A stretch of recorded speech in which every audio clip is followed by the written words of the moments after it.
It's a germaphobe's worst nightmare. When Asobo Studio released their first gameplay trailer for action-adventure title A Plague Tale: Innocence in mid-2018, they wowed audiences with the game's striking imagery and unique mechanics. It was a lot to live up to, especially for a studio that was best known for adapting Pixar movies. So, does the game live up to its promise? Welcome to MojoPlays, and this is our review of A Plague Tale: Innocence. What devilry is this? We must go, immediately. Set in 14th century France, A Plague Tale sees players step into the shoes of teenage noble Amicia de Rune as she struggles to survive and take care of her brother Hugo during the Black Death. Together, they need to evade not only plague rats, but also the sinister clutches of the Inquisition, relying on both stealth and well-placed shots from Amicia's sling. What's that? Hugo is a game sidekick with a difference. Hold his hand and he moves in tandem with Amicia. Leave him too far behind and his cries of fear will alert enemies.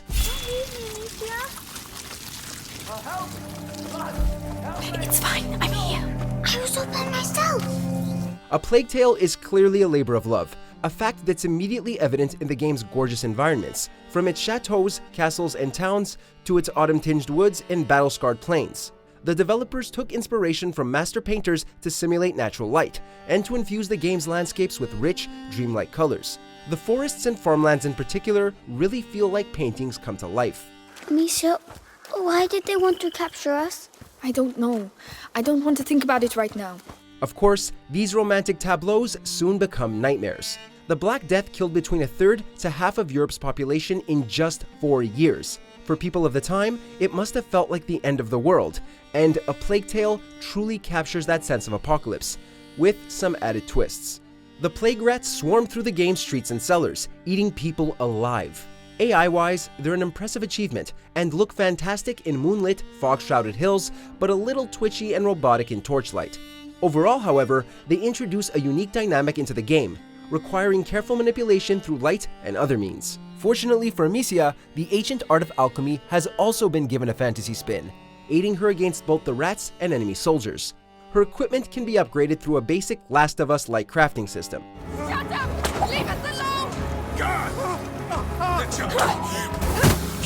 As in other third-person sneakers, direct confrontation is usually a bad idea. Mind you, there is an aim assist feature which sometimes makes things too easy, and enemy AI isn't always on point.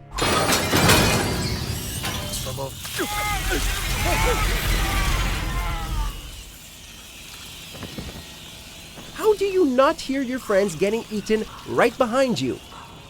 But although Amicia's sling does feel kind of like a bow in terms of game weapons, Lara Croft, she's not. One hit and Amicia is rat food. No.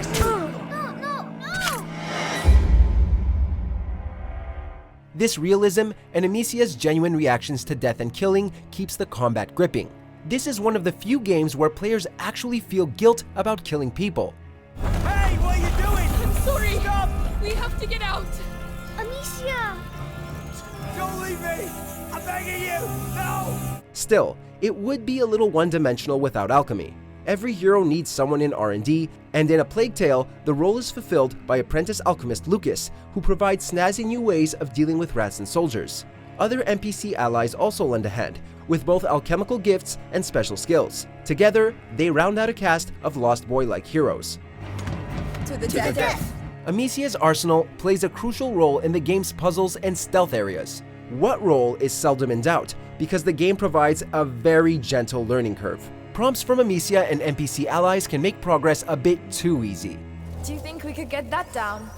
Well spotted. That is a lot of bloody rats. Yeah, thanks. There's a lot of hand-holding, and for the most part, progression tends to be linear and self-evident.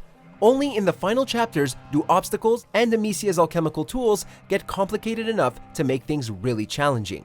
There are few head-scratchers here, which is a shame, because when the gameplay really finds its stride, there's a lot of elements to balance, creating the potential for much more complex challenges.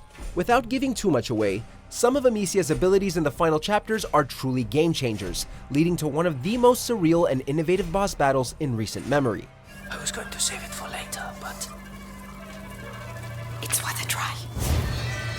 What A Plague Tale does have in spades are story and heart. Headed by Grand Inquisitor Vitalis, the Inquisition is hot on Amicia and Hugo's heels, thanks to the mysterious Prima Macula in Hugo's blood. It tells of the Prima Macula. The alchemists say it was the first corruption.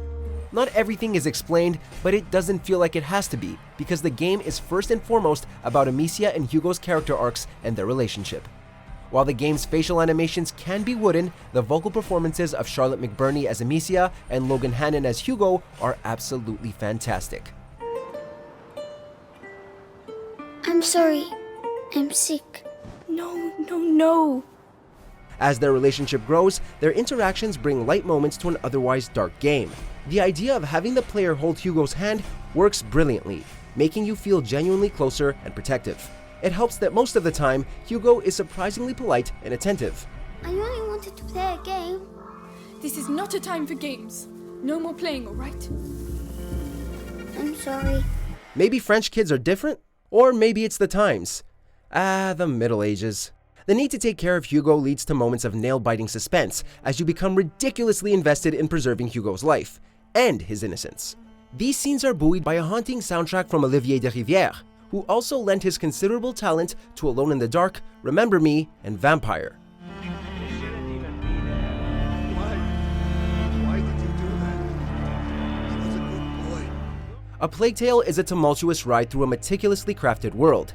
Its rat swarm brings a new and inspired element to gameplay, and its characters make it memorable. While some players may find its puzzles too guided, it's a game that takes you on a journey that you don't want to end, one that hopefully someday we'll come back to. I wanted to come back.